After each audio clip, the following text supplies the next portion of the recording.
한 주간 쏟아지는 옥천 소식들을 모아 포인트를 짚어 해석하는 코너 뷰포인트 시작합니다.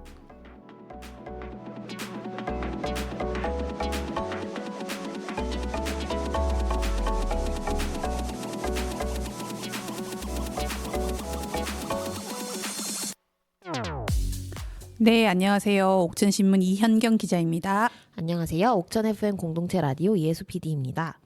사실 이 기후 재난에 대한 이야기 그리고 정말로 애매모호한 기후 정의를 어떻게 구체적인 말로 바꿔서 이야기할 것인가에 대한 고민을 오늘 이야기하기 위해서 주제를 가지고 온 것도 맞는데, 그리고 궁극적으로 제가 오늘 이야기는 이 책을 하나 소개시켜 드리고 싶어서 잡은 것도 이유가 크거든요. 어떤 책이냐면은 덕실마을 태양광 투쟁사 땅이 된 사람들이라는 책이에요. 네. 혜수피님 이거 무슨 내용인지 혹시 아세요? 덕실마을 태양광 투쟁을 담은 이야기죠. 정답! 네. 그렇습니다. 때는 바야흐로 2020년 4년 전으로 거슬러 올라갑니다. 2020년 10월 28일 갑작스럽게 마을 뒷산을 개간을 해서 태양광 패널을 짓겠다고 중장비가 마을 안길로 접어든 것을 보고 그제서야 우리 마을 뒷산에 태양광 시설이 들어온다는 것을 인지한 덕신마을 주민들이 긴급하게 마을의 구심점이 돼서 모아서 의견을 모아서 태양광 개발 허가를 취소해달라고 열심히 투쟁했던 이야기고요. 정말로 다행스럽게도 2021년 2월 26일 해는 바뀌었지만은 그 사이 100일 정도 시간이에요. 100일도 안 되는 시간이죠. 네. 충청북도 행정심판위원회에서 재심사를 하라고 명령을 내림으로써 이 인허가가 취소된 결과적으로 그 사건을 다루고 있는 내용입니다. 그래서 이 책은 마을 공동체 지원 사업 비용을 받아서 냈는데 그 마을 주민들이 그때 당시에 있었던 투쟁의 역사들이 기록으로 좀 남아서 다음 세대들도 좀 볼 수 있어야 한다라고 이야기가 나왔고, 그렇다면 이 기록물은 어떤 예산을 지원받아서 할 것이냐 했을 때 마을 공동체 지원 예산을 받기로 결정을 하셨다고 얘기를 하고요. 11월 30날 출판 기념회가 있어서 제가 다녀왔어요. 네. 취재도 할 겸, 그리고 당시에 이 사건을 취재했던 취재 기자 중 한 명으로서 너무나 기쁜 마음에 다녀왔는데, 진짜로 그때도 그리고 4년이 지난 지금도 이 덕실마을에서 변하지 않는 것이 정말로 견고한 것이 있구나라는 생각을 했습니다. 어떤 건가요? 보통 마을에 이렇게 개발 이슈가 터지면은 개발 이슈 이꼬르 일단은 땅 문제가 걸리거든요. 그러면은 땅을 판 사람과 땅을 팔지 않은 사람이 일단 나뉩니다, 마을에서. 그리고 우리 업자들이 유혹을 합니다, 돈으로. 마을 발전 기금, 피해 보상 지원금, 뭐 위자료 이런 느낌으로 개별적 접촉을 하여 뭔가 돈을 줄 터이니 이런 유혹을 할 때 흔들리는 자와 그렇지 않은 자로 또 양분이 됩니다. 그리고 지금 이 덕실마을 태양광에서는 사실상 행정 절차가 마무리가 됐거든요. 네. 이걸 뒤집는 거는 이 행정 절차를 다 사인한 공무원들도 상당한 인사상 불이익을 받을 수 있기 때문에 공무원들을 편을 들어주는 사람과 그렇지 않은 사람이 또 나뉩니다. 그리고 뭔가 이게 겉으로 드러나는 천막농성이라든지 뭐 현수막 투쟁이라든지 기자회견 집회 등등은 단체장에게 굉장히 부담이 될 수 있기 때문에 단체장을 지지하는 분과 지지하지 않는 분과 나눠질 수 있습니다. 마을이 갈라지려고 치면은 이유는 수백 가지가 될 수 있거든요. 하지만 마을이 이 모든 것을 읽어내고 하나로 뭉칠 이유는 하나밖에 없는 것 같아요. 근데 덕실마을은 변하지 않아요. 이 이슈 때문에 마을이 갈라져서 서로 인사도 안 하고 그렇게 지낼 바에야 차라리 태양광이 들어오는 게 낫다라는 그 정도의 결의가 2020년 당시에 있으셨거든요. 근데 잘 몰라서 땅을 팔게 됐을 것이다라고 이야기도 하기 전에 땅을 판 사람의 사정을 들어보기도 전에 그 이해가 먼저 작동하는 마을, 공동체가 살아있는 마을. 와. 그러니까 뭔가 상상 속에 존재할 것 같은, 그러나 우리 가까이 있는 실존하는 마을, 그런 마을이고요. 그런 마을 공동체성이 4년이 지나도 여전히 변하지 않고 견고하더라. 그게 11월 30날 있었던 출판 기념회 자리에서 제가 봤던 내용이어서 진짜 감동적이었어요. 진짜 그 자리에서도 이런 말씀을 많이 드려가지고 여러분들은 단순히 우리가 마을에서 태양광을 막아냈다라고 이해를 하시면 안 된다. 여러분들은 자부심을 가지셔도 된다. 4분 오열이 넘어서 뭐 8분 오열, 16분 오열 될 수 있는 마을을 지켜내신 거다. 공동체를 지켜내신 거다. 이런 이야기를 막 드렸던 것 같아요. 그리고 굉장히 많은 수만 가지를 변화를 또 만들어내셨어요. 수만 가지는 조금 오버네. 여러 가지의 변화를 많이 만들어내셨거든요. 네. 일단은 그 난개발과 관련된 재생에너지를 새로 만들겠다고 난개발이 이루어지는 게 전국 곳곳에서 많거든요. 태양광 난개발은 기본적이고 풍력 발전은 또 산을 많이 깎아내야 돼서 그리고 네. 해상을 많이 사용해야 돼서 전라도 쪽에서는 엄청난 큰 이슈 그리고 백두대간 마을도 다 엄청난 이슈인데 주민들이 뭔가 이것을 투쟁해서 이겨낸 역사가 사실 저는 사례가 많이 안 들리는데 어쨌거나 안 나면은 100일도 안 되는 시간에서 행정 절차가 끝난 것을 뒤집은 삶의 질, 주민의 삶의 질이 우선할 수 있다라는 것을 남긴 것 이게 큰 변화라고 생각이 들고요. 옥천군 차원에서 또 그 큰 변화 중에 하나였던 거는 이 안남 사건 전에서는 옥천군의회가 행정사무조사라는 것을 단 한 차례도 한 적이 없어요. 네. 근데 우리 지방의회도 행정사무조사라는 것을 할 수 있구나. 그래서 행정사무조사를 할 수 있다는 사실을 우리 주민들이 인지를 했고 그래서 전 또 재밌는 것이 그때 당시에 의회에 민간인들이 출석을 해가지고 막 증언을 하고 이야기를 하고 마치 지금 국회에 각종 참고인들과 증인들이 출석해서 관련된 내용을 이야기하는 것처럼 지방의회도 그 수준으로 할 수 있다는 것을 또 보여준 그래서 이것도 또 하나의 변화라고 생각이 들고요. 네. 무엇보다도 굉장히 공식적인 활동이기 때문에 의회 회의록에 이 모든 과정이 남겨져 있습니다.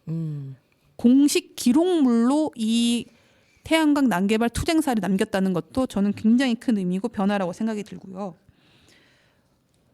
제도적인 변화도 여러 가지가 있었는데요. 주민의 삶과 직결된 시설들이 들어와서 뭔가 갈등이 벌어질 수 있는 시설이다. 이것을 뭐 행정용어로는 기피 시설이라고 얘기하는데 또 이렇게 태양광 시설이라든지 뭐 축사라든지 이런 것들을 기피 시설로 또 얘기하는 것도 또 아닌 것 같아서 네. 저는 삶의 질에 영향을 미칠 수 있는 시설 이게 맞다고 보고 이렇게 저는 쓰고 있는데 여하튼 삶의 질에 영향을 미칠 수 있는 시설이 마을 가까이에 들어섰을 때 예전에 옥천군은 전자결제를 하고 부서장 결제만 맡으면 됐었어요. 근데 이것을 이제 좀 더 철저하게 군수가 직접 뭔가 검토한다라고 바뀌었고요. 왜냐하면 당시에 영동 군수님이 결제했는데 우리는 그렇지 않았어가지고 바로 비교됐던 사례가 또 있었거든요. 이웃에 또 있었군요. 네, 있었습니다.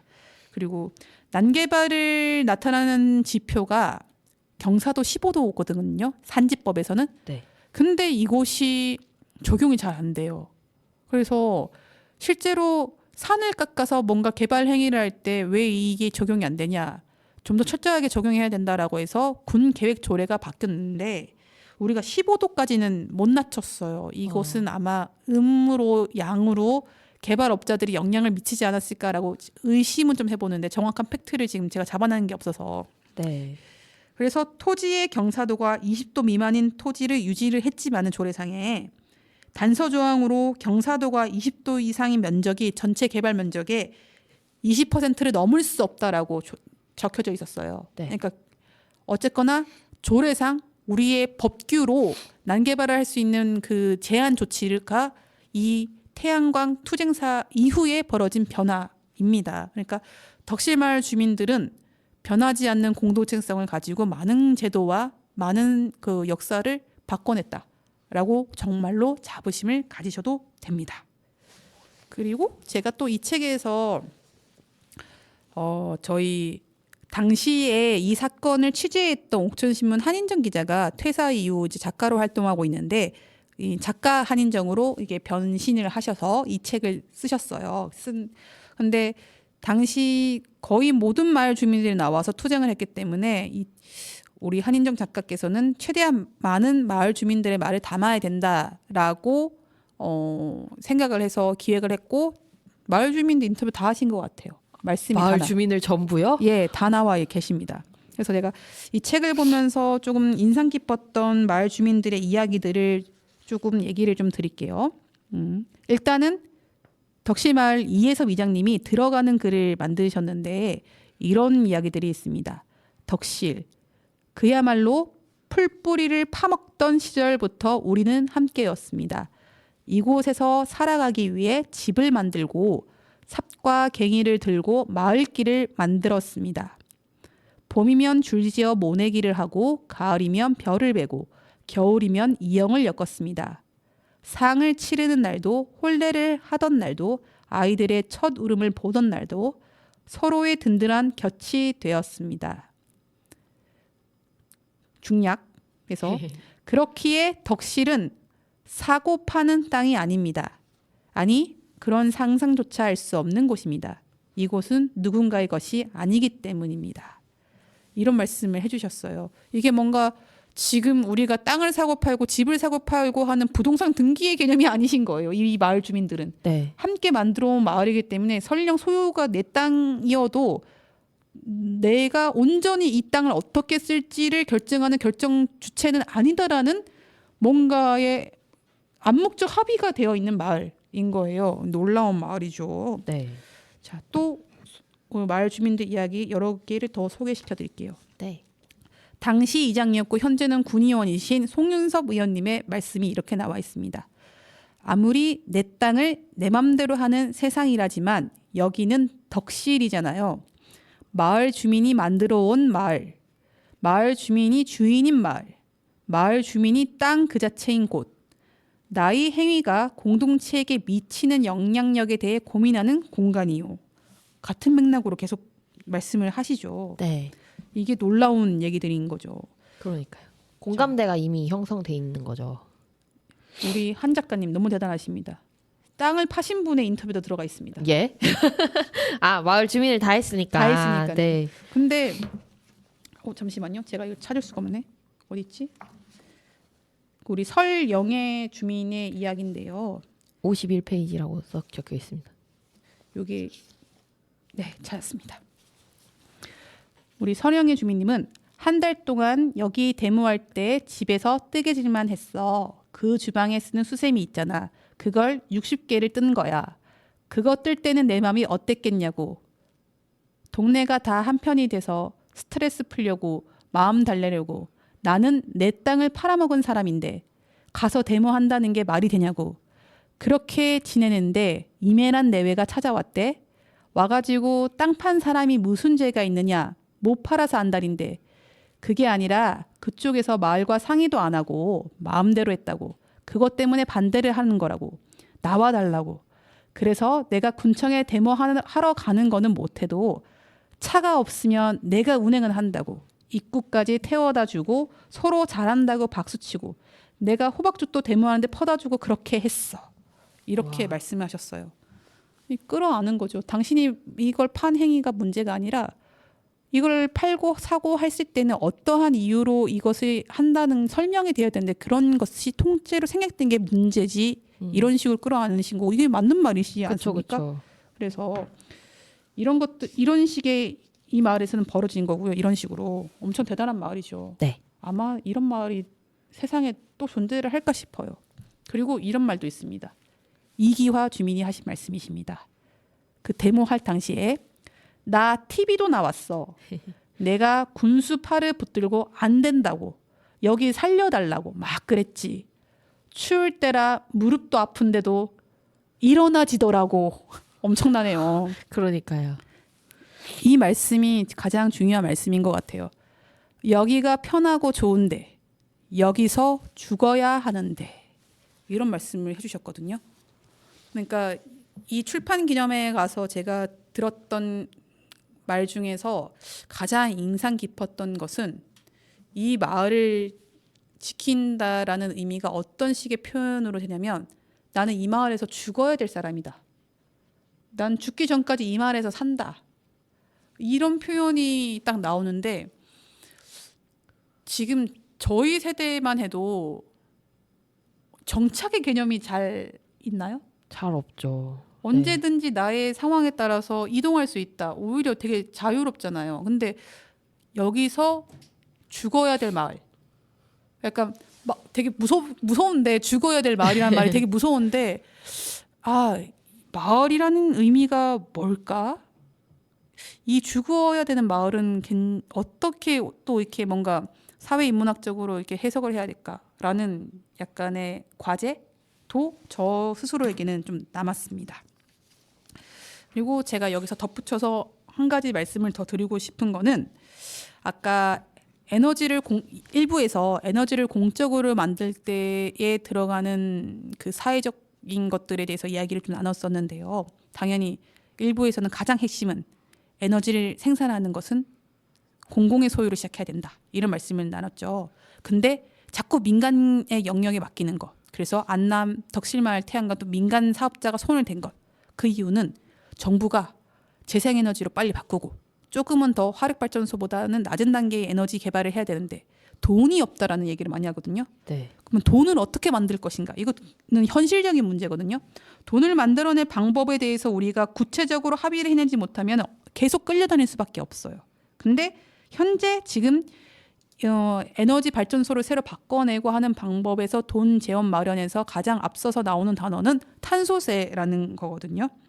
탄소세는 탄소를 배출하는 오염원자에게 돈을 물려서 그 돈으로 에너지를 전환하거나 이런 비용들을 쓰자라는 개념이거든요.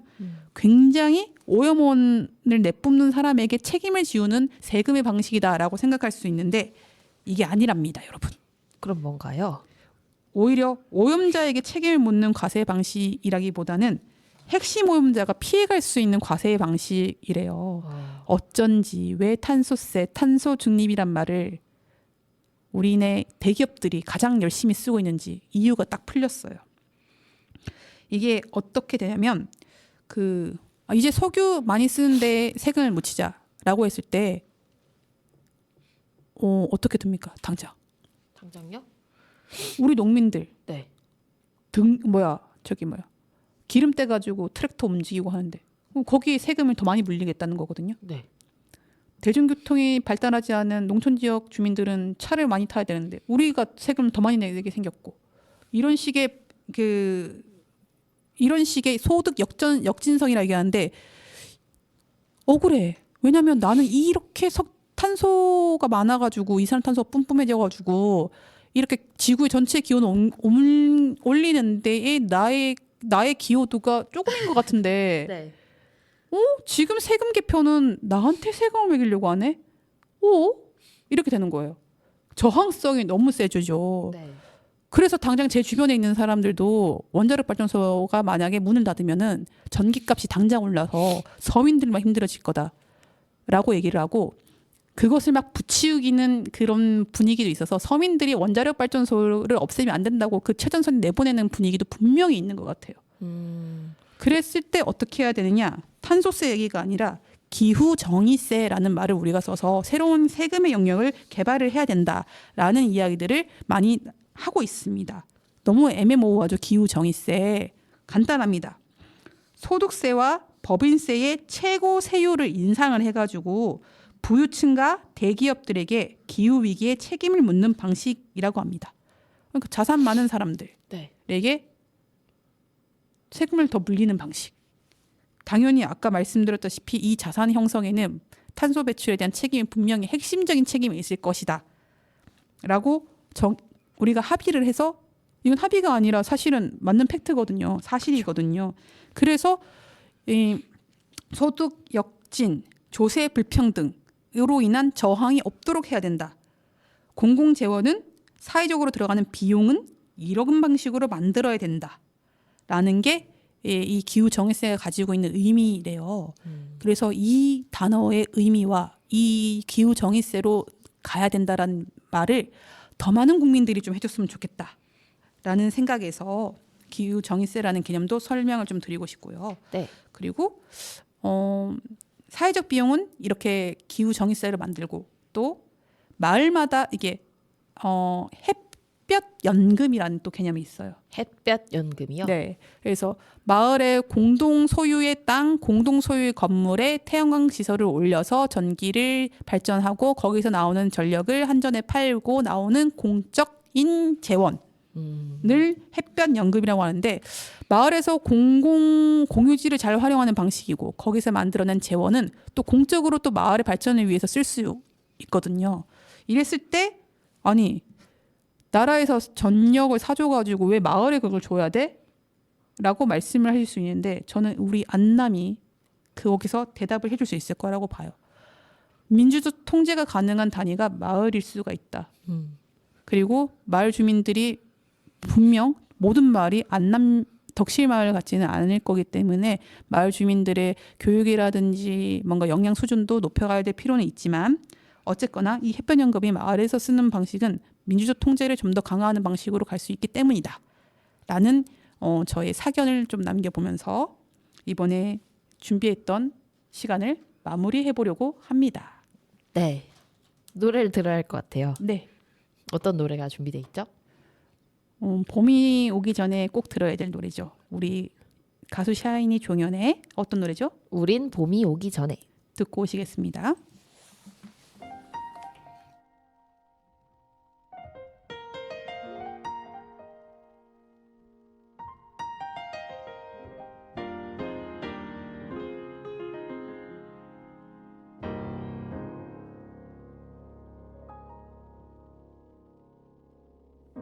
우린 봄이 오기 전에 따뜻하기 전에 한번 볼까요? 우린 날이 밝기 전에 모두 잠들었을 때 꼭 만나요. 사실은 난 널 바라보는 게, 지켜보는 게 좋아. 가만히 웃는 널 바라보는 게, 그냥 지켜보는 게 편해. 바보 같은 말이지만 네 앞에 나서는 게 두려워. 네가 널 이해 못한데도 괜찮아, 괜찮아. 아직 봄이 오기까지는 꽤나 남아있으니까.